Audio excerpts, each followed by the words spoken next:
Alright, welcome to Ben's OP Game Show. I just hit the fucking thing. Ben's OP Game Show, recorded live at 3 p.m. Pacific Time every Friday, right here on twitch.tv/thegamefanatics. Still getting used to the new setup. I don't know what's going on. I will drop frames sometimes. Who knows? On this week's show, we go over my top 10 favorite games of this year. It was a tough list to kind of nail down. At first I thought there weren't too many super amazing games, but then as I kind of went back and looked through everything, there were some games I really enjoyed. It's still going to be a weird year. 2016, this will be, I'm kind of done with even mentioning all the memes and the jokes and the stupid crap about it. Just done with it.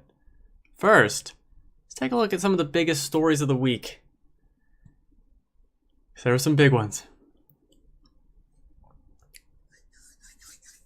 Let me get my notes.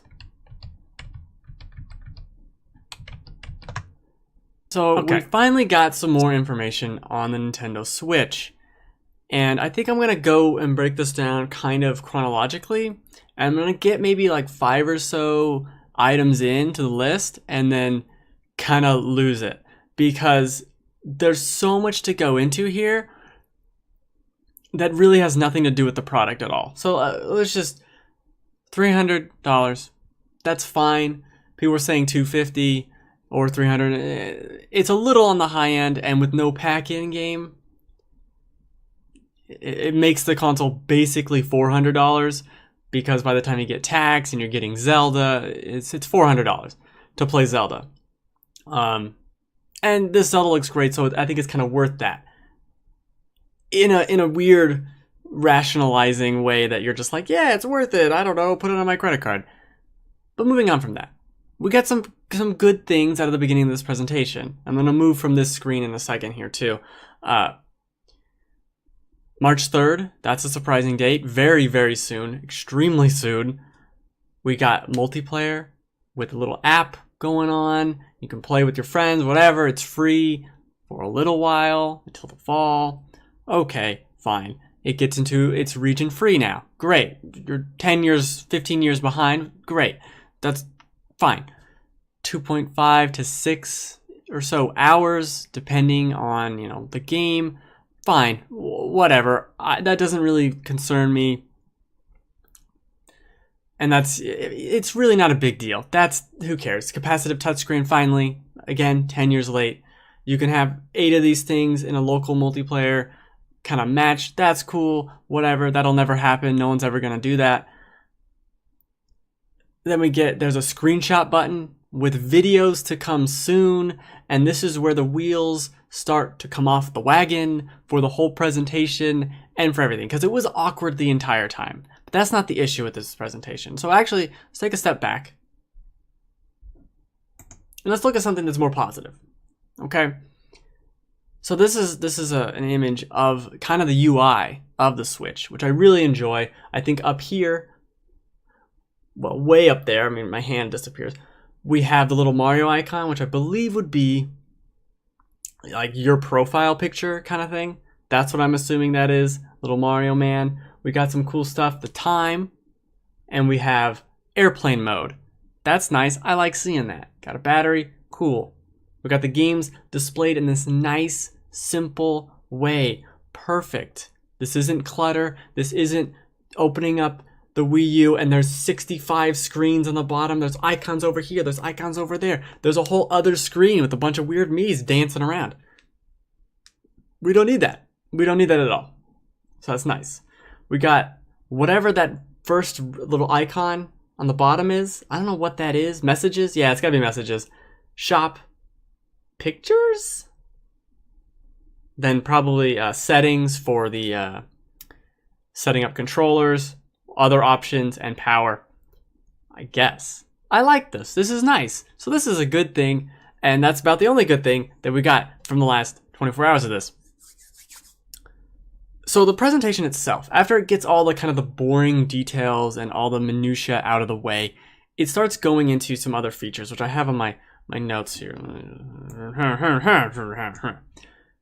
There's an IR camera in one of the little Joy-Cons. You can do that's great. That I'm sure the one game that uses that it'll be terrible in. So who cares? Then it goes on for 5 minutes about HD Rumble in the Japanesest way possible. I don't really understand why it went on for so long, but we have HD Rumble. That's great. Good for you. No one cares. And now we're getting to the point where we're almost 15 minutes into this presentation, haven't seen a real game. That's where we get to the first sign of disaster, the first real sign of trouble afoot. And my brain has gone all over the place in the last not even 24 hours about this entire presentation. But this is where it really started to lose it. This is the real bad point. 1-2 switch with the skits that they have for this are terrible. I hate them. I don't enjoy them really at all. They're well made. They're colorful and whatever. They're awful. I hate this. 1-2 switch. This is a $60 game, a mini game collection at best, kind of WarioWare-esque, I suppose. This is terrible. This is one of your games you're launching the system with. This looks awful. This looks so dumb. This is not even like, I'm not even a big fan of Wii Sports. Wii Sports is 10 times the game this is, because that was actually a game. Like, you can play tennis, you can play all these things. This is straight up, like, there's one mini game that you'll see GIFs and little clips of them like it's a eating contest. You have to eat the hot dogs quickly, and you're holding the Wiimote like a dick in front of your mouth, and you're just going like, and that's the game. That's one of the mini games in it. Great. That's a ton of fun. Hope you're having fun with your terrible garbage game on your $300 whatever machine. No one wants this. It's not even the pack-in. If it was the pack-in, it would still be bad. But it's not. It's $60 and it's real bad. It's real bad. This was when I knew. This was when I knew this is not good. This is not going good. This is not going good at all. Then we get something completely new. Okay, so we get ARMS.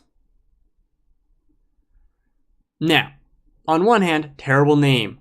On the other hand, I think ARMS could actually be kind of fun. But again, this is a $60 game that is effectively Punch-Out 2000. And it probably should have been Punch-Out 2000. That'd be more interesting. It remains to be seen, is this just Fight Your Friends? Because that seems expensive. Because of the cost of all this shit. Is it just, like, are you fighting other things? Are there a bunch of weird bosses? I love the style of it, but what is this? Nobody asked for this, and I doubt very many people want it. Even a Punch-Out sequel, at this point, Punch-Out 3, because there was who knows? Who cares? There's Super Punch-Out, then there's one on the Wii, Punch-Out 4. Doesn't make sense. So this is the other sign, and this is not even like, this is halfway through the presentation where I'm just at this like roller coaster of no, this is real bad. This is super bad. This would have been bad if you showed me it at E3 and I was like, okay, we still have 8 months to go. Things can get better. But there's not much time to go. There's less than 2 months to go, and you're showing me 1-2 switch, which, if you had told me that title, yesterday before this thing, I would have said that's a very terrible pun and you're stupid. Go away. That's a title. Okay, we put zero effort into making this look interesting to anyone because I don't care about it. Hardcore gamer me does not care. Casual person, what? You're gonna convince the casual gamer that Nintendo got with the Wii to buy some minigame collection for $400. Okay, let's go with that. That sounds like a great idea. I'm sure that'll go really well. I'm sure that will go super well. Very flawlessly on that plan. But then things start going a little better. A little better. I forgot to mention Spring Man and Ribbon Girl. I do enjoy it. I think ARMS, I'm not gonna buy that for $60. I'll pay like 10 at Redbox for a week, because that's not. Ugh. Oh, Redbox not gonna have it because it's not discs. Damn it.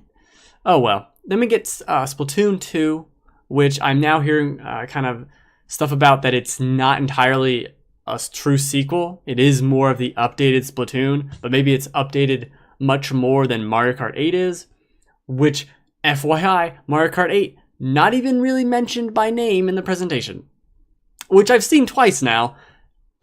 Second time's better. The second time's better.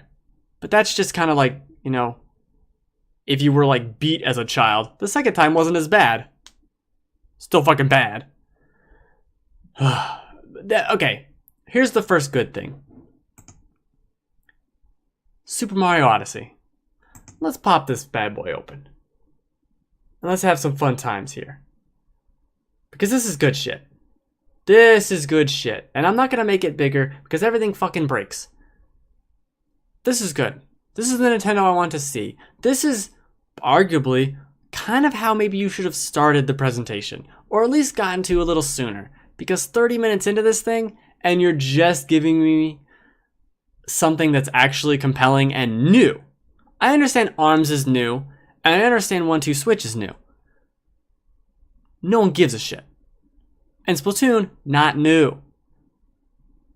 This is new. This is fully new. It looks good. It looks old. Definitely doesn't look cutting edge at all. Especially after playing Ratchet and Clank on the PS4 Pro. Good God. This looks fine visually. But it's a fun gaming experience. It looks great. I love some of the abilities and stuff. Go back to my notes. You could jump on your hat. Okay, my notes aren't very good. All right, you can jump on your hat, but it's coming out this holiday season. And I wouldn't be surprised if that gets pushed out. Because who the fuck knows what's going on with Nintendo? I think there's an interesting thing going on here with it's Super Mario Odyssey. So you're clearly going on some space time travel, maybe adventure. There's a focus on cities. Look how many cities there are. 1 city, 2 city, 3 city, 4 city. And they're all different. I like that style. I like what it's going for. This is very interesting. This is good, Nintendo. This is great. Let's continue on this train. No, instead they don't continue on this train. This would be a great place to keep the momentum going and show off some interesting stuff. Instead, well, we get one interesting thing is Xenoblade Chronicles 2, which I think they say they're trying to make it come out this year. I don't believe that for a second, but whatever. It looks like more Xenoblade Chronicles. Fine. That's great. Let's do that. That's a game that I will play. Then we get Fire Emblem Warriors with no gameplay at all. There's some kind of direct coming for it in 5 days on the 18th. I don't know why you wouldn't just show that now because you sure didn't show anything here. You sure didn't show anything here. But fine. Fine. Show your nothing trailer now when you're trying to impress people. Don't show anything. Great. That's a great idea. Then we get to all this Dragon Quest nonsense with 10 and... Is it 10 and 11 or 11 and 12? I don't know. I think it's 10 and 11. And we get to... what is it? Dragon Quest Heroes 1 and 2. Shin Megami Tensei. Which, again, nothing shown for it at all. Development has just begun. We get Project Octopath Traveler, which looks interesting. Really bad name. I'm not going to make any more jokes about that name because it's already been beaten to death. And this is day 1, or day 2, technically. There's something from Sega. This is where the wheels really come off because it was like real bad, and you're like, okay, Mario, and then a couple of sizzle reels. Okay, let's see where this goes, right? Let's give Nintendo the benefit of the doubt. Let's see where it goes in this presentation. This $1 million company, what are they doing for this presentation, for the new piece of hardware that comes out in 6 weeks? Oh, they're going to invite someone from Sega on, who will literally show the Sega logo. Oh, that's good. I've never seen the Sega logo. I only fucking had a Genesis growing up. Never seen it. Never seen the Sega logo. Let's watch it. Let's watch the Sega logo. That's great. So let's put that up on the screen for 15 minutes. And then we get Skyrim, which again is a game not new and it's been around for years now, but it's kind of cool to see it on a portable device. That's interesting. Not at launch, going to be this fall, I believe. So that's kind of bad news. Then we have Suda51, who I really enjoyed his games in the past. And in the present, Let It Die. I like that. Comes out. Doesn't really say anything. Which might have been his translator's fault. We'll get to him in a minute. And then leaves. So, what was that? What was that? Okay, Sega showed a logo. And Suda showed a picture of Travis Touchdown from No More Heroes. That's great. Oh, that's great. This thing comes out in 6 weeks. You showed me a logo that has not changed in 20 years from Sega, and you showed me a picture of a man. Great. That's flawless work. I sure do want to go out and pre-order that. Surely I do. It really won me over with that situation right there. And then we also have the problem with this one translator that just sounds super bored, and I don't know what his problem was, but I feel kind of bad for him, because good lord, did it you gotta chewing out after that. And I don't know if pseudo's like hard to understand and you're translating in Japanese, or he went off script, or who knows, but it was bad. It was a bad look. It was a real bad look. It was real bad. Then we get EA. They fly out a man from Electronic Arts to talk about FIFA. They don't even show a FIFA logo, do they? They certainly don't show any FIFA gameplay, even if it was just speculative. They just show the EA logo and a man. Great. Oh, I'm so excited to see this man. To see this man on screen. Great. That's perfect. I love it. Then they show a sizzle reel, which actually wasn't that bad. Shows some interesting things that maybe should have been talked about in this presentation, like Bomberman, that Puyo Puyo Tetris, however you pronounce it, it's hard to say. Showed some Mario Kart in that. Showed the Sonic, Sonic Mania. Lego City Undercover was in that, I believe. And then we kind of get to the end. It just like, that was decent, and then it's still dips down, and we get this long-ass Zelda trailer, which is amazing, which I'll go into in a minute. And the problem with this presentation as a whole was not that it was very Japanese. No. It was not the translation. It was not anything like that. Like, no, I understand presentations are hard and whatever. I can deal with that. The problem was there was nothing to show here. There was literally nothing to show. What did we see? Oh, I have the answer to that. Here is a graphic I did not make, but I took it. Here's what we got. So we have on the launch day, Zelda. Great. We'll get to that in a minute, as I said. 1-2 Switch. Garbage. I already said several times. Skylanders Imaginators, which came out last fall and is a game. Just Dance 2017, which I believe also came out last fall and is a game that I'm sure someone likes. Super Bomberman R. That is the launch lineup, I think, overall. It doesn't really matter because I think that's pretty accurate, and this will go down as one of the worst launch lineups in history. However, I think the N64 launched with Pilot Wings and Mario 64 as the only 2 games on launch day. So, I mean, maybe it could be worse. Although, depending on Mario 64, that could be much better to you. This is bad. This is real bad. And this is... it doesn't get much better. We have ARMS. ARMS isn't even a launch title because who the fuck knows what's going on over there. They're trying to spread things out very clearly here. Spring for ARMS, Disgaea 5 already came out. Puyo Puyo, which this will be the first time it's in England, in America. Rhyme, which looks great. That'll be day and date, or close. March, Snipper Clips. Looks like a puzzle game. This Fast Racing Neo, which is probably a port of the Wii U version, I would guess. Has Been Heroes, which is like right where I am. Which I think looks interesting, but it's an indie game that's on Steam and PS4 and Xbox One, and like it's on everything already. April 28th, Mario Kart 8 Deluxe, which again, they didn't even talk about during the presentation. They didn't even bother to mention it, and like, let's look at Mario Kart. Nah, let's not even talk about it, which we'll get into other things they didn't talk about too either. Summer. Splatoon 2. That's the entire summer, so I hope you enjoy your summer. Autumn for Skyrim, holiday for Mario, 2017, sometime FIFA, sometime Sonic, sometime I Am Setsuna, which came out last June, sometime for Steep, sometime for NBA 2K, which doesn't even have a logo on there. That's kind of sad. Who made this? Dragon Ball Xenoverse.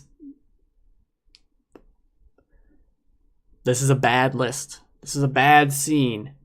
This is not good. This is outlook not so good on this little Magic 8 Ball, but things could possibly be worse, I suppose. Oh wait, no, they can't. Let's look at my list here. Let's go back to my list.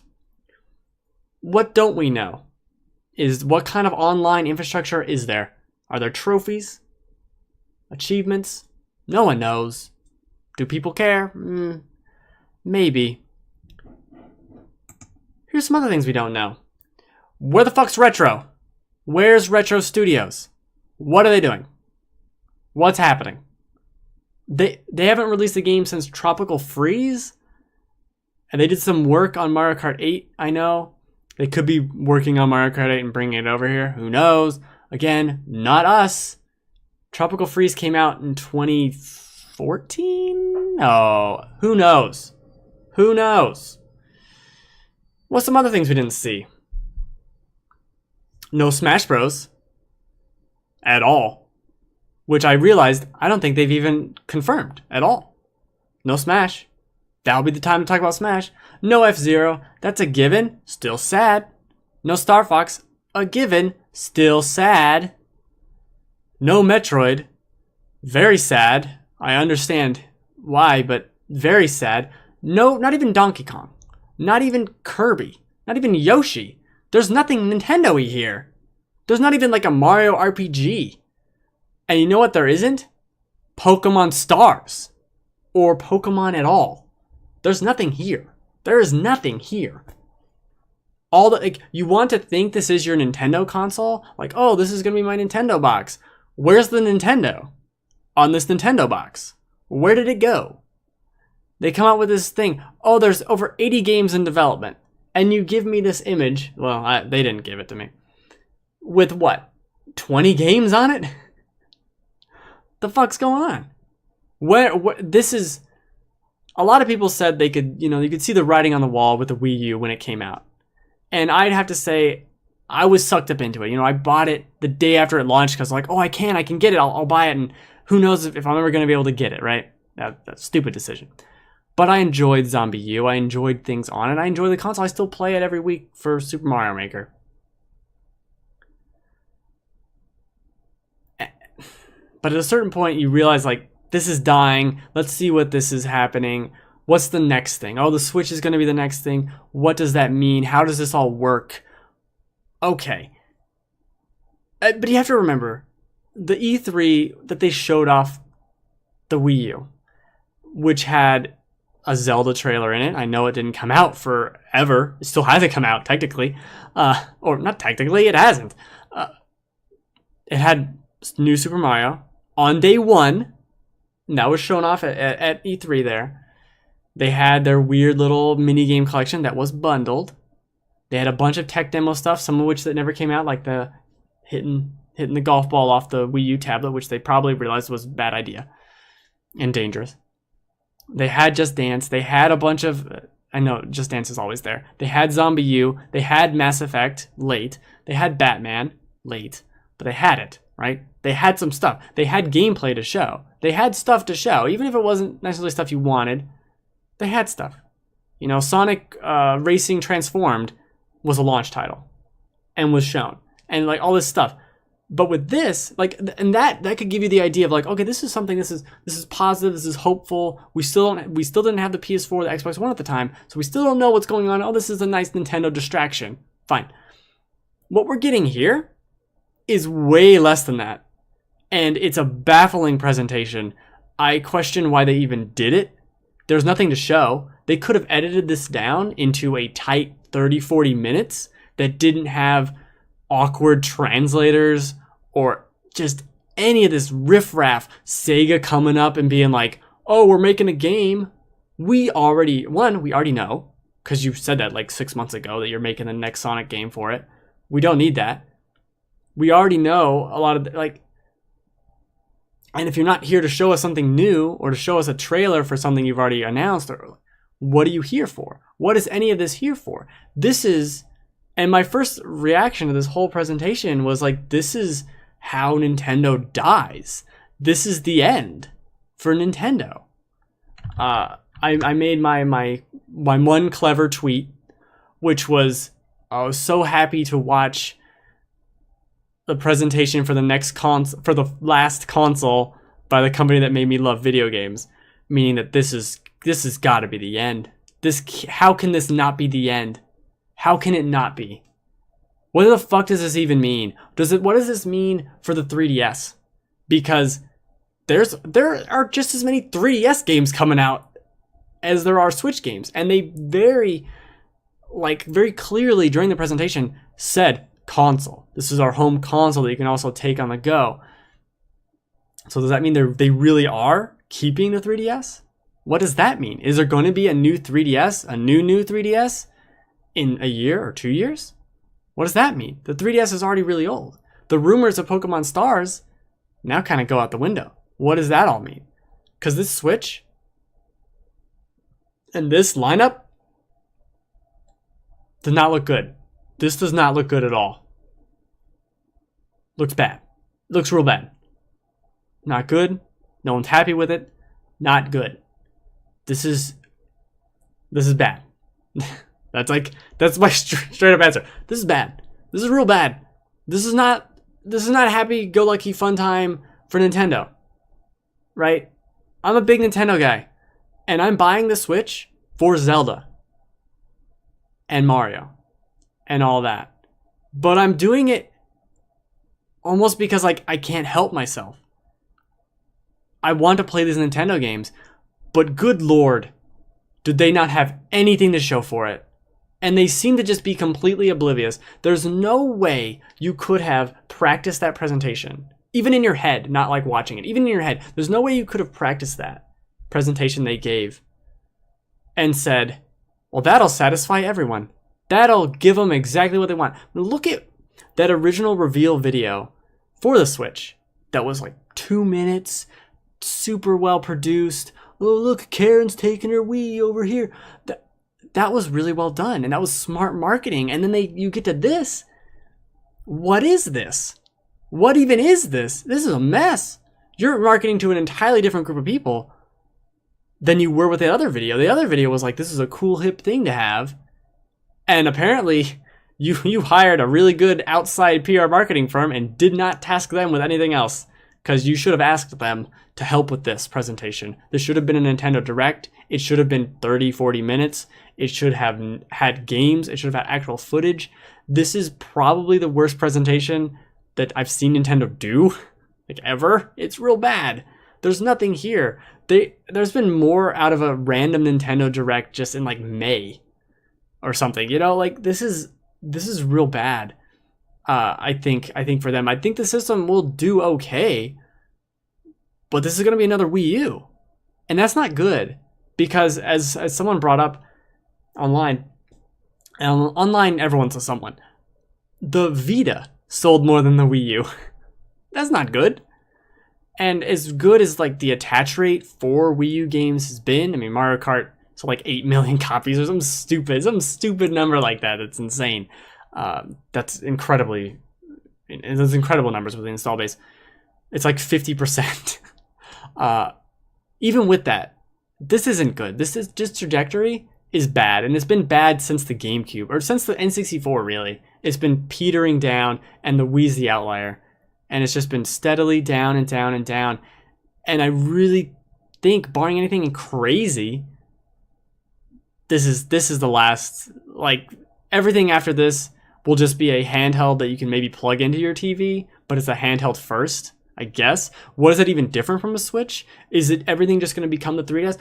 Maybe this is premature to start talking like that,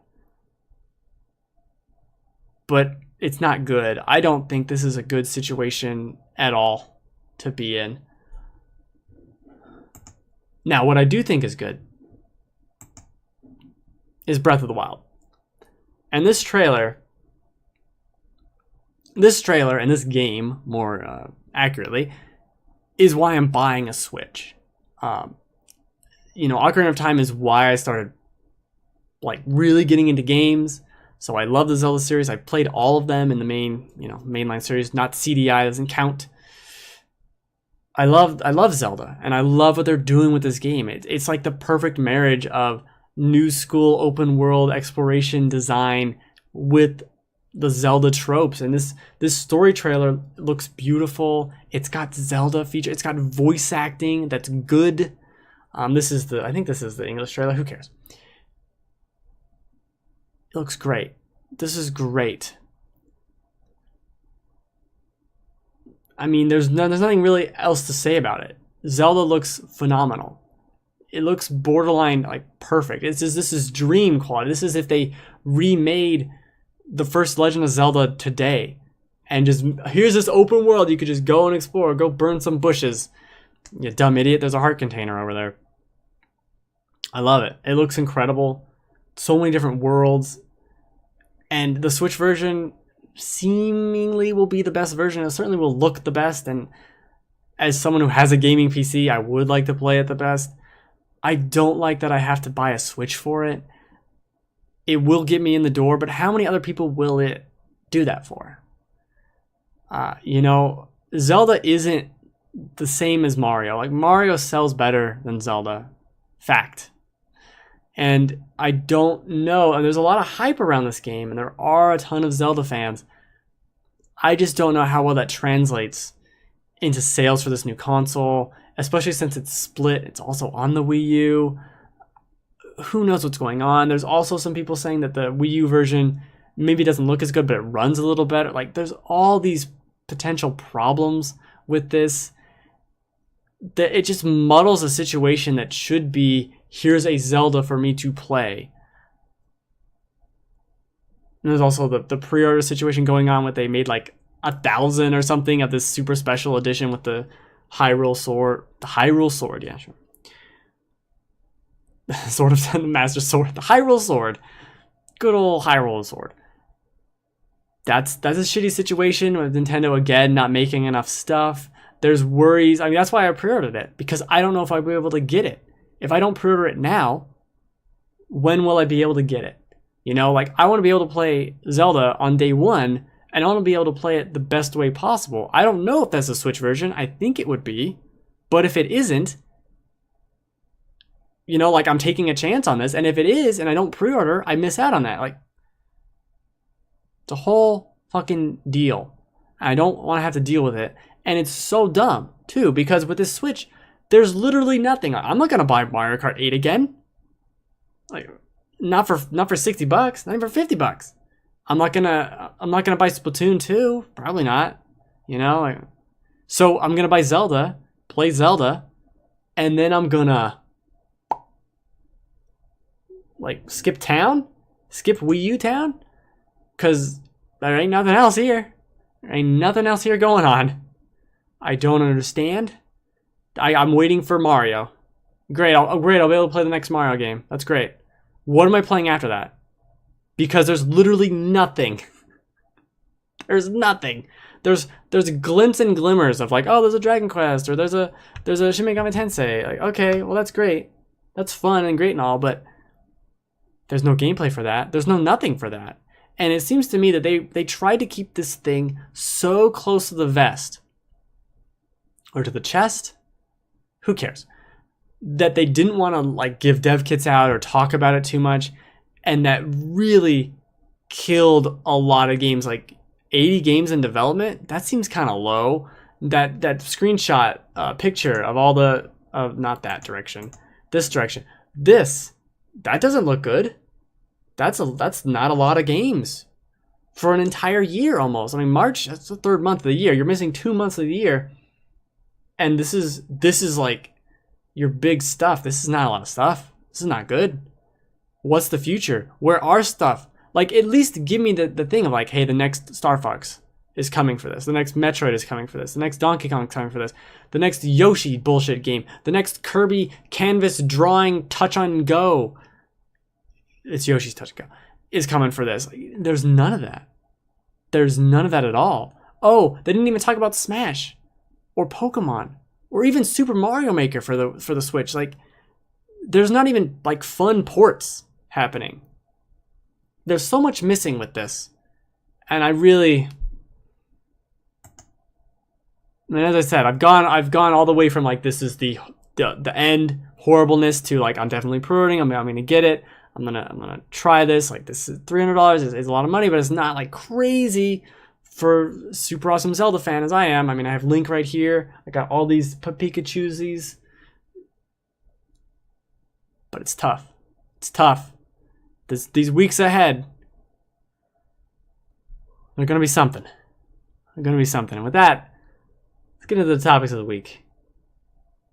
Because that was a long rant. Oh, that I don't even think went anywhere. To tell you the truth.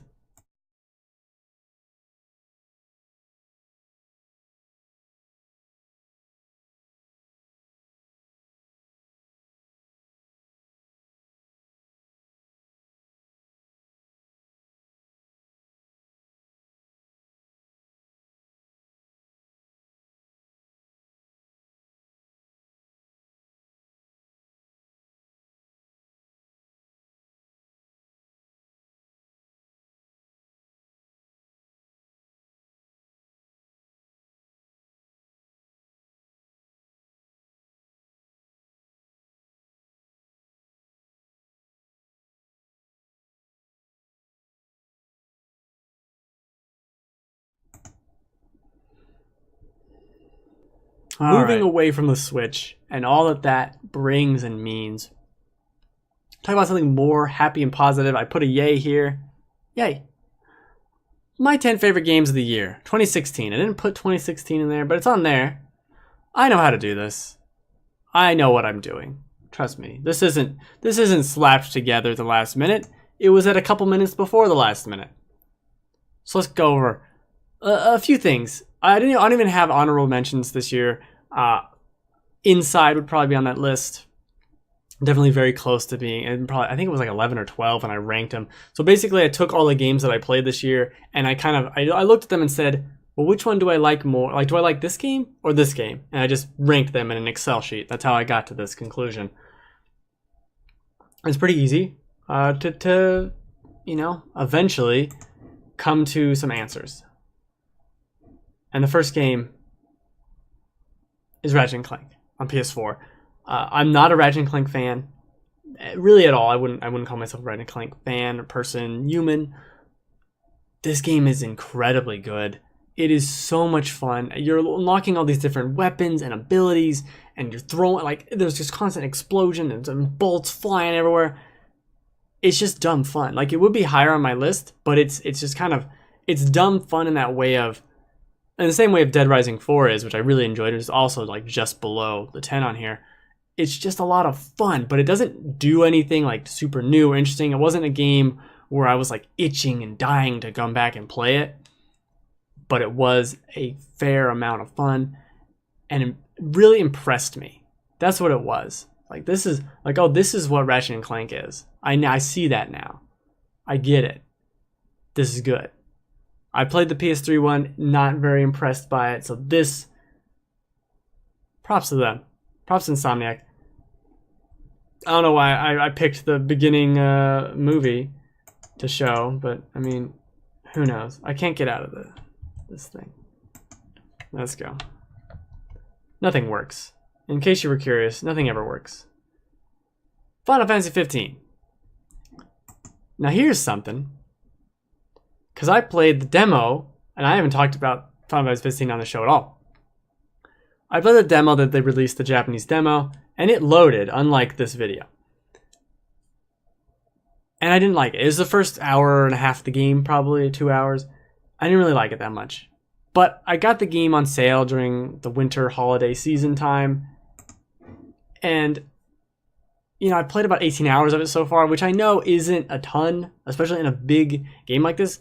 But it is, again, dumb fun. Now, it's a lot more fun than this loading screen of this YouTube video, which, I mean, I don't know. Is it ever going to load? Will it load? Can it load? I don't know. But if it loads, I'm not touching anything. Oh, good. But I like it. I think the combat's kind of a mess, but it's fun eventually once you get into it. It's like, it's not a Final Fantasy game at all. Like, it really isn't. It really is not a Final Fantasy game. And the way it like feels and moves and interacts and everything, like, it's just not. This is not a Final Fantasy game. This is not. If you're coming to this expecting any other type of Final Fantasy that has come before it, you're not getting that. You're getting an open world, weird Western-ish game that has Final Fantasy stuff in it. There's problems like the driving is like not even driving. You can't really go out at night. Well, you kind of can, but you can't. And then there's like leveling up. There's like some cool mechanics. This is why it's not higher on my list, because I haven't played a shit ton of it. And it's kind of just like a beautiful disaster in a lot of respects. Like, it doesn't look super amazing, even on the PS4 Pro. It doesn't like play incredibly well. All the side quests are straight up, hey, go over here and help someone. And you go over there and you're like, here's a thing. And they're like, okay, quest over. Like, there's a ton of just side quests where you'll be wandering around the world and you hear someone call for help. And you'll go over to them and give them a potion. And it's like, quest complete. And I'm like, really? Like, this is just so uninteresting. But it's like, that's the thing. It's stupid. The driving's dumb. The combat's not that interesting. But it's fun enough. And it's got that quality of like, yeah, I'll complete another dumb quest. Let me do another dumb quest. Okay, sure. And then I'm going to drive over here. And then I'll do that. And you're like planning these routes around the map. And that's fun. It's just kind of a perfect, relaxed, chill game, which is very much like what No Man's Sky was for me. Just sit there and relax and enjoy Final Fantasy 15. It's not a Final Fantasy game very much. And it's not an amazing game. But there's something about it. There really is something about it. I can't wait to play some more of it. Maybe do a more proper review of it. Because there's something. Oh boy, there's something with this game. I kept parking on accident. And like, you can't drive. It's so dumb. Like, you can't just like drive the way you'd want to drive. It's such a mess. In that respect. It's such a mess. And I can't. God damn it. Like, I can't. Fine. Oh, now it has spoilers on the side. Don't look at the side.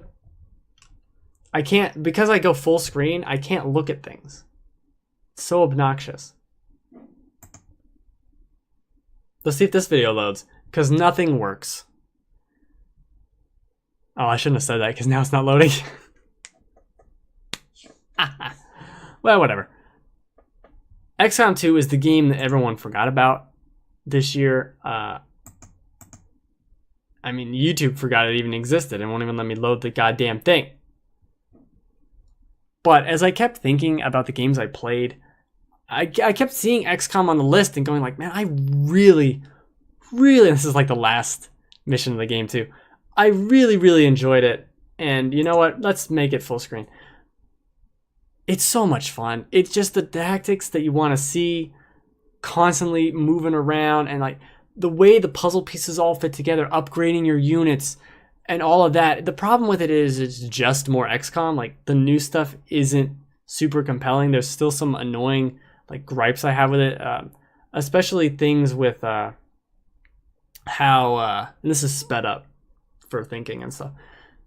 I have gripes with it related to, like, if you're gonna miss a guy, like if you save and then you shoot someone and you miss and you reload that save, you'll still miss him. Like, the misses are programmed in. You'll even switch to another character and that character will miss. Like, your miss is predestined. Unless you throw a grenade or something. It's like your next move is destined to miss. It's such bullshit. And I hate the idea of missing. Like, with a shotgun from 5 feet away, there's no miss. I can understand I nicked him, okay, fine, but he still takes damage. I'll accept that, but not the miss garbage. Even with all that complaints, there's nothing better than executing a strategy in this and flushing out an enemy and having them run into your defenses where you have your Overwatch or whatever switched on, which just makes you attack them when they come into view, and people are just getting blown away, and you're like, I did that perfectly. Like, the joy of executing the perfect plan is all over the place in this game, and it is excellent. Just excellent. I really did enjoy it. I like some of the stuff like this. Like, you can conceal this character. I think maybe you could have done that before. But like the different perks, how you're leveling them up, dealing with things on the main menu, whatever, world map thing. That's awesome. Like, there's so much good stuff here that I had so much fun with. I really did. And it's not higher because of those complaints, but it's really close. It's really close to being higher. Really close. It'd be higher if I could it'd be higher on the list if I could close out of this without ruining the whole presentation. But no.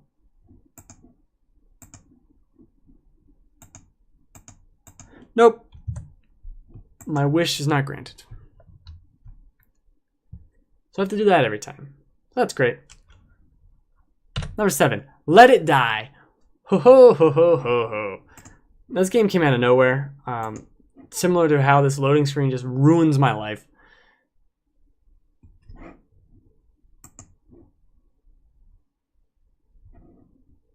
I'll get you to work yet, you pile of garbage. So Let It Die, the game about squiggling little circles, is a roguelike. There's little quests, that's what I'm doing right here. Getting little quests to go on. Yeah, that's what's happening. Is like the auto's fucking up. Whatever. But this game is so broken. Like, it doesn't look great, doesn't run great, it has terrible long load times. The controls are kind of a mess. Let me actually skip ahead to when I'm doing something. Oh, now you work well. But fighting and exploring and adventuring in this world was unparalleled. Like, and I stopped playing it specifically because I could see the grind. I could see the grind too much, and I didn't want to end up hating the game. So I stopped. I stopped out of a, like, on level 13 or 15 or something. That was as high on the tower as I got. After fighting this mini boss that came out of nowhere. I mean, you could see it coming, but it was like, shit, I don't want to do this. But I fought it anyway, and it was a hard-fought victory. This incredible, weird demon spider thing that crawls out of a pipe and does all this weird shit. It's got these wacky weapons, like these irons. You're leveling up, like, your ability with these different individual items. And also your character, but if your character dies, you lose that character, but you can also get them back by paying real money or this fake money that you just get in the game, or like going back to that floor and fighting them again. So you're like raising all these different fighters. And it ends up having this perfect risk reward for me of exploration, and I super enjoyed it. It is broken, it is a mess, but it's one of those games where I kept logging on to get the daily log on bonus for a couple of weeks, even though I wasn't going to be like necessarily playing it that day. Like, I got to log in and get my free crap. And that's something. That's really something to me, because I don't do that. It's all procedurally generated too. It's so much fun. It shouldn't be. It's a broken mess half the time, I feel like. But like, existing and surviving in that world is so visceral, this combat. And it's just like a guy punching, and you're like horrified that this guy's punching at you. That's what's incredible about it. This is one of those games where, as I was in it, I couldn't stop thinking about it. Couldn't stop enjoying its weird, like, oh, what does this do? What is that? Like, you're like solving a mystery. If I throw this frog into that fire, it becomes a tasty frog, and then the frog heals me more. Like, okay, that's really interesting. Let me try that out. Okay, what about this? What about this? I don't know. And like, you're solving all these things with it that I super enjoyed. Incredible. Now, is it the best game ever made? No. But it's better than a lot of games I played, and it's broken. So I can only imagine if they had actually made a decent control scheme for this, and it didn't look like an up-res PS3 game. That'd be nice. But it's not as annoying as PowerPoint or Google Docs or whatever the fuck. Tell you that right now. Tell you that right now. Now, another Dark Souls inspired game in my list filled with Dark Skulls is Salt and Sanctuary. And I have to double check right now. Did I spell Salt and Sanctuary correctly? Who knows? Salt and Sanctuary is the perfect melding of Castlevania and Dark Souls. And Symphony of the Night. You know, that era of Castlevania. And there's something it does so perfectly in exploration and in combat that is just like, I could barely remember my complaints. Like, there's just some weird platforming sometime. It's not always amazing, but it's often amazing in terms of how it manages to meld Dark Souls and Castlevania into something that is equal parts either series. And this adventure that you're going on is incredible. Finding the secrets, seeing these new enemies, fighting them, dodging, getting new weapons, having the different loadouts, leveling up, different items. You can level up these little sanctuaries that kind of do different things for you. This is like highly customizable shit where it's got like fire defense, lightning defense, like all of this stuff. And it all matters and it's all important for that moment, for that run. And you die and you have to go back and get your souls or whatever they are, your salt. But it's so good. It's so much fun. It's easy to forget. When I looked back at the year, I was like, oh yeah, completely forgot about Salt Sanctuary, and it kind of dropped off. But I was blown away by it. I think the game is so well done. I think it's made by 2 people. This couple, such incredible work here and like dedication to the craft. I'm not a huge fan of the art style, but even with that, so much fun. Like finding the different bosses. It's one of those things where it's like, yeah, just playing the game was rewarding in and of itself. In the way of when you're like, you haven't played a Dark Souls yet and you don't know what's around the corner and you see what is. It has that moment in spades, but it's in this 2D Metroidvania style. And it does that so well. So well. I fucking love this game. Very good. And it's on PC now as well. Definitely worth a thing. This section of the game is an optional area that has, and you get different, forgot about that too. You get a bunch of different abilities, like Symphony of the Night, which is something I kind of wish Dark Souls would implement. Different abilities in what you're doing. Great shit. Just great shit all around. What the fuck happened? Stop. All right. You think you're funny, Mouse? I don't think you're funny. This worked last week, but now it doesn't work. The top 5. Dark Souls 3. Now, this is technically the 3rd Souls game in my list. And I love Dark Souls. And this is partially on my list, even though I think Dark Souls 3 is not necessarily a disappointment, but is lesser in a way.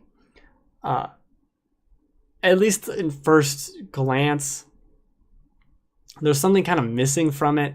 It retreads areas that in like a way that's not interesting. Like you go back to Anor Londo, and it's like, see, Anor Londo, and I'm like, okay, but like try a little harder with it and like make it something incredible. It was just like, this is Anor Londo, and you're gonna see the steps and you're gonna fight a boss and you're gone. I'm like, all right, but it would have been interesting to be like in a destroyed castle of Anor Londo, or it wasn't a remix of what you've seen before. It was straight up what you've seen before in many respects, and that's the problem. But it also had one of the best final thirds of a Souls game, which is a tough part for a Souls game to do because that's when you're like overpowered and you have all these stuff where you're storming the castle, like fighting this dragon, and the last 4 or 5 bosses,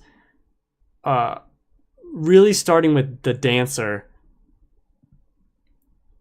are incredible, and just some of the best moments in a Souls game to me. I think the middle suffers, but that end game is incredible, and this DLC area is super well done. It doesn't have enough bosses, and I still haven't beaten the final one in it, the only main one. I beat the optional one, because it's 3 fucking stages, and I just am terrible. I'm also underleveled. Doesn't matter. This is incredible work. I know there's more DLC coming, which I just realized. I was like, oh shit, there's more DLC coming. This could come out of nowhere. It could be in March. March could be the Switch and more Dark Souls DLC, which is great. Super great. To get Zelda, my 2 favorite franchises, get some Zelda and some Dark Souls in the same month, that's a good month. And it's tough to judge Dark Souls 3 because I am such a big fan of the series. but I really do think it deserves it because of how it kind of melds some of the Bloodborne stuff in it. It is a faster combat system. It takes that faster idea and takes it back to Dark Souls, which really doesn't change it too much, but just enough where you can feel it. You can feel it in the combat of like, oh, this would not have worked. Like, this would not have worked in 2. I would have died here. Or they would have died. Or like, this would have played out completely differently for X, Y, and Z. I'm glad this is the last one. I think there's stuff they can go back to the drawing board and like really do some interesting things with, in the same way as Bloodborne is way better than Dark Souls 3. And because it's different, because it changes the setting, because it didn't go back to Anor Londo and be like, huh, see what we did? Like, it didn't do that. It did something new and fresh and interesting. And this was just another Dark Souls, and that's great. You know, I'll always want more Dark Souls. I'm fine with that. But I think I can expect more, and that's why it's only number 5, whereas Bloodborne was my number 1 game of last year. Like, bar none. Not even anything close to Bloodborne. Phenomenal game. Now, can we get a PS Pro patch on that, please? Can we get that? Because it runs a little sloppy. Nothing will ever work.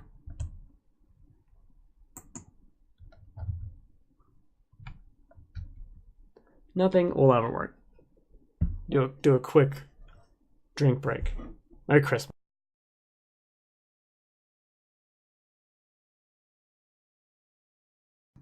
It's not actually Christmas. Spoiler. Hyper Light Drifter. Another Dark Souls-y game that I played this year. Now, alright, come on. There we go. Now, Hyper Light Drifter has a lot of things that are going for it. They're really good. It's like a 2D Zelda. Like, thumbs up for that. That's incredible. And it's tough in a Dark Souls-y-ish way with a focus on bosses and overcoming the odds. And Hyper Light Drifter did something that very few games do, not since like something like Fez, where after playing this game for a couple hours, you'll be like, oh, I can just take on these enemies no problem. Like, they used to be an issue, but now I'm just like jumping around and fighting them. No problem at all. Flawless. Let's do it. Right? And you start noticing things in the world. You start seeing these little symbols on the ground. There's no dialogue. There's no text in the game to tell you what to do. And that sounds like, oh, it could be super annoying and confusing. It's not. You just start to see these things, see little patterns on the floor, like, oh, I know what that means. That means there's a secret here, but I didn't know that. I wouldn't have known that. I just thought it was debris. And the exploration and the combat and the bosses and the world, the art, everything is so beautiful and well executed. I just, like, incredible stuff. Like that secrets, finding the different collectibles, so much fun. It is such a fun game. I really, now my top 4 are like just games I love. Just love. There's very few things I'd change about this game. Maybe I'd just want more of it. It's such an achievement. I really think, it got a decent amount of coverage from people, but not enough. Like, this game deserves so much accolades. In the same way, some people gush about Bastion or Limbo and now Inside, or like Castle Crashers, these great indie games that people always bring up. Braid, Fez, which I love Fez. This deserves to be in that same list. It's an incredible achievement. Like, to mix Zelda and give it this combat system and give it this secretive world, there are very few experiences like it. Completely blown away. And now I think it's on like everything. That's not true. It's not on everything, but it's on a lot of stuff. And I won't be able to exit full screen, but it's on a lot of fucking stuff. What does this do? Oh, that doesn't do what you think it does. Does it? Number 3, game I reviewed last week, Quantum Break. Let's skip to like here.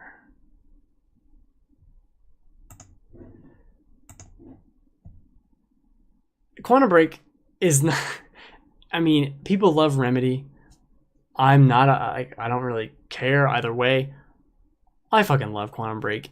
It has this perfect, to me, time travel storyline where it's not overly confusing, but it's just interesting enough to where you start seeing things and picking up on little details of like, oh, that's why that happened, and oh, but that person did this time travel nonsense, and what does that mean? And there were moments where I'm reading diary entries, and they're like big, long text files, and I'm reading it and fully engrossed, just reading this piece of text that's on the side of the screen.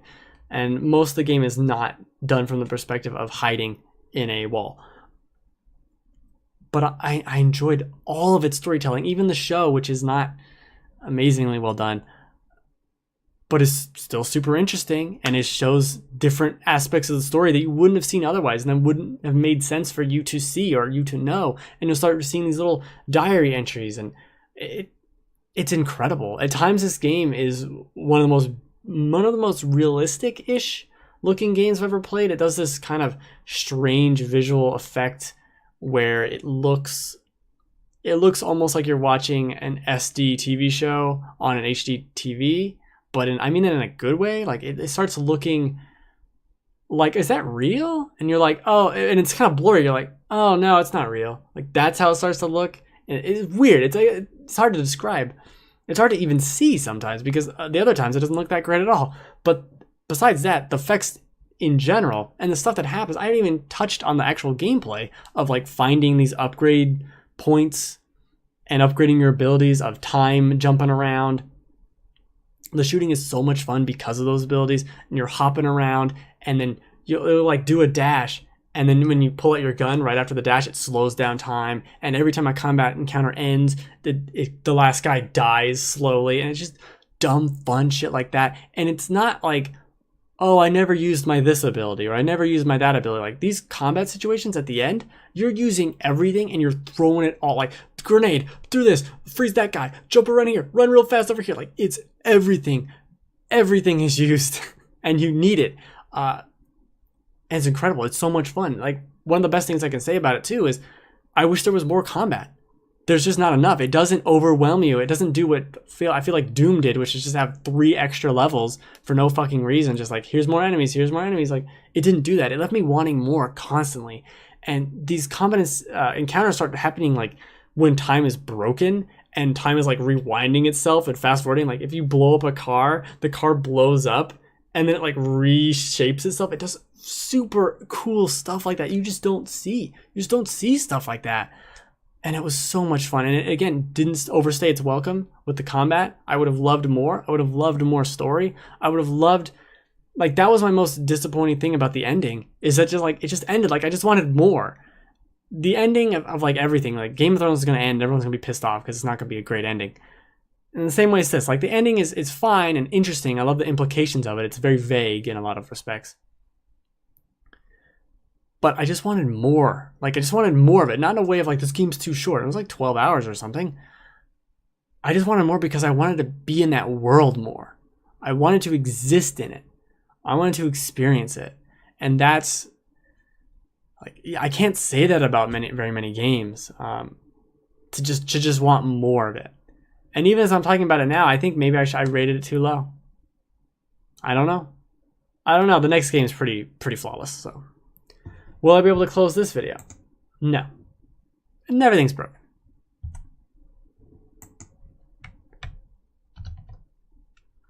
Nevertheless, what's number 2? Uncharted 4, A Thief's End. Now, will this video load?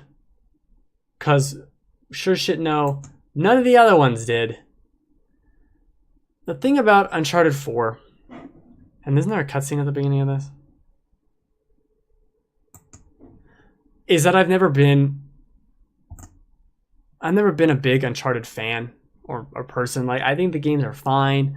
I never really got it. Like, these games, they just had so many problems. Like, the combat never really worked for me in 1 through 3. The puzzles never really worked for me. They were just, like, they were either super easy but super annoying to solve. Like, you had to move this dial, then walk over here, and move this dial, and then walk over here. Like, it was, like, I know the answer, just, I need to get to the answer.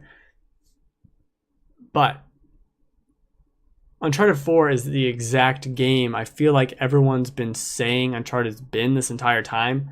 This is the flawless experience where I love. People say that the beginning of this game is slow, and it is, but I loved that.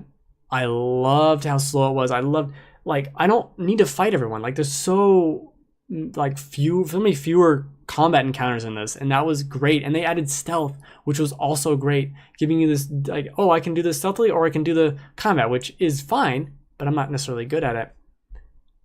So I'm going to take these guys out with stealth, and the stealth is good. This shows me so much growth from The Last of Us to now with Naughty Dog, and I can't wait to see The Last of Us 2, Part 2, because of this. Because of what they've shown here is so impeccable. Like, every moment of it really worked for me. Especially, like, there's so many moments, like, towards the middle in the Madagascar portion is this Mad Max action scene that I did not see. I did not have spoiled for me, and it was incredible. Also the ending, which I love the ending, and I really hope in 5-6 years we get another game and it happens to deal with the ending. That's what I want. That's awesome. There's so much good stuff with this. It's a flawless game in a lot of respects. I have been playing it through it again on Crushing, which is the hardest difficulty, just for fun. And you can't do the stealth as well, so that's kind of annoying. But just like seeing how they've set up this world, like they really did an impeccable job of piecing it all together. It's, not to mention, it's probably the most beautiful game I've seen on a, like, especially on a console. Like, holy shit. And PS4 Pro, yeah, 2 thumbs up. 2 thumbs up for that. Beautiful in all respects. The acting, the story, again, I don't mind that it's slow. I liked it. The first, I mean, I'm skipping the cutscenes now, but like the first time through, watching them all, loved it. Loved it. I think more, it's clearly the best one to me. Clearly the best one. I think The Last of Us might, I think this game might be technically better. I don't know. It's so good. So fucking good. But this is only game 2. So that's what I have to get to. I have to close this goddamn fucking thing. One day this will work. And that day will be the day I find a better solution. That's the day it'll work. So what's my number one game? Uncharted 4 was my number one game for the longest time.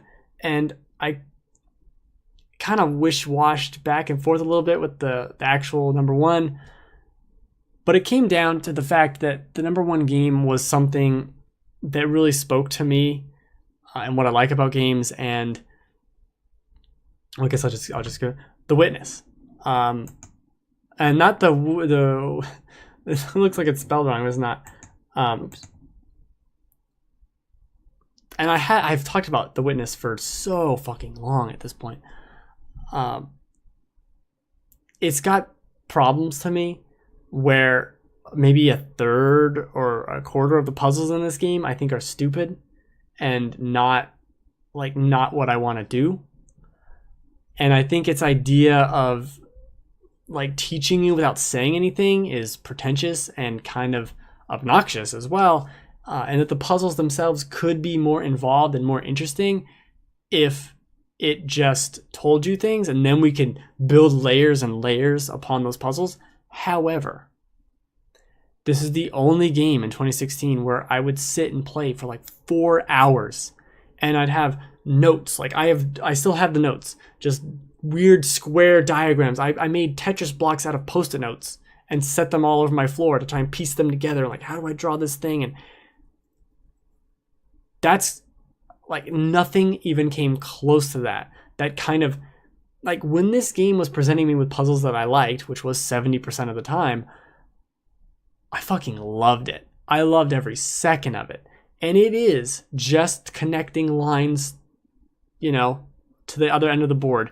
But the way it does it and introduces these different things, like separate these pieces and isolate this. But if this symbol's there, you got to make a mistake, but only on that side. And then if you, like, these are different colors and these aren't different colors. And if you separate this, and it's like, this has to be in groups of 4 and this has to be not in groups of 4. And like, I loved it. I think there's so much to go further and to make these puzzles further, like take it to the next incredible level. But what we have here is 500 puzzles that I loved. And like when this game was giving me what I enjoyed, which was frequently, I couldn't get enough of it.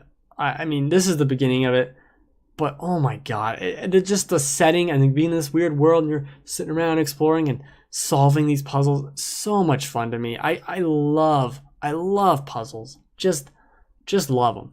And especially puzzles like this. Like you give me a good logic puzzle where I'm like spatial reasoning and I'm like moving shit around, I'm there. I'm 100% there.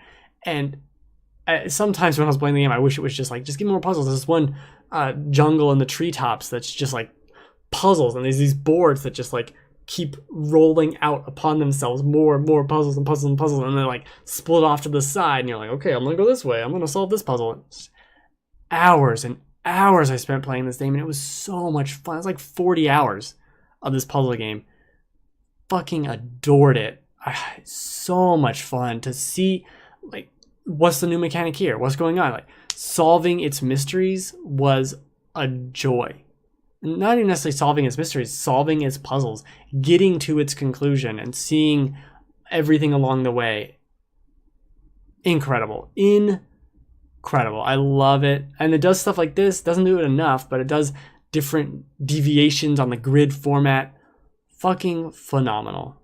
Such an achievement to me. And then that was the thing. It was like, the more I thought about it, I was like, I played nothing like I played The Witness in the last year. Nothing at all. There was zero things that I enjoy or that I find myself, again, sitting there after 4 or 5 hours being like, what have I done? I have to get up. Like, but I need to just solve this one more puzzle. Like, I just need to keep going. I just need to puzzle. I just need to keep puzzling. It's incredible. It is an incredible game that I love this game. I want to play it again because now it's been a year, and I'll play it again. I'll only play the puzzles I like, and I'll have a damn good time. And this is the exact game for me. Like, this is my exact joy, fun time. I can ignore all the stupid, pretentious bullshit notes on the side, and I can just sit there in my peaceful little garden and play puzzles. And that's what I like. You know those little puzzles that are like sliding the blocks, and it's a picture, and you have to make the picture slide in the blocks. I fucking love that shit. And it's so tranquil to do that. Just a nice, like, zen thing to solve those puzzles. Now, Rubik's Cubes I can't do, but those other puzzles I can do. The sliding puzzles, fucking love it. And that's what this felt like to me. A nice puzzle adventure. And it's weird, it's unorthodox. It's very strange to have Bloodborne be my game of the year last year, and then The Witness be my game of the year for this year or last year. Who knows how years work. But that's it. That's how things work. It's my show. It's my top 10 list. Oh, now you work. Oh. Did I just solve a mystery? I have to see if I solved the mystery. Hold on. Please hold. Hold on, my mouse doesn't work. That's the show. Merry Christmas. Oh, I think I figured it out. Okay. The end. That's it. That's the top 10. Happy New Year. Nah, I'm not going to go through the list again. Who the fuck cares? I should have put the list at the end. From memory, Ratchet and Clank, Final Fantasy 15, Let It Die. Was it Salt and Sanctuary? Yeah, Salt and Sanctuary there. No, I skipped one. Dark Souls 3. Hyper Light Drifter, Quantum Break, The Witness. I think I did miss one. XCOM 2. Did a show every Friday, 3 p.m. Pacific time. Twitch.tv/TheGameFanatics. I stream on my own channel, Twitch.tv/BenReacts, Super Mario Maker, Saturday and Sunday. And then on Wednesday, I do whatever. Last week I did Rayman 2. I might do Rayman 2 again next week, because Rayman 2, good game. Good shit. It's a good game. And so there's no one else in the chat. Will, I'm looking at you. Well, I'm not looking at you because you're not here. That's it. Merry Christmas. I can start saying Merry Christmas ironically and stupidly again because it's not Christmas, and I enjoy that. It's the little things.